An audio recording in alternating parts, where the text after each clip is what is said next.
Ei ole saladus, et elu maakeral juhivad ja määravad tugevad, kiired, ahned, julged, targad inimesed. Ning nende inimeste juhatusel me teeme asju nii maal, merel kui õhus, ehk siis kõikjal nendes kohtades, nendes sfäärides domineerivad taolised olendid. Siiski on õnn, et selliste inimeste, tugevate, ahnete, kiirete, julgete, tarkade, halastamatute inimeste suhtarv on piisavalt väike, et sa saad ennast ära peita. Ja üks koht, kuhu ennast ära peita, on tegelikult meri.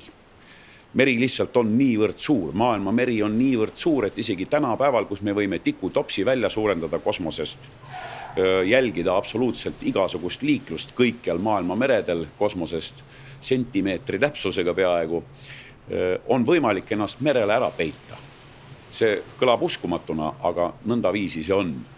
Ja ma soovitan sellistele inimestele, võtke üks väiksem laev või jahtlaev ning sõitke keset suurt ookeani, ükskõik kas siis Atlandi ookean või India ookean või Vaikne ookean, ning jääge ootama.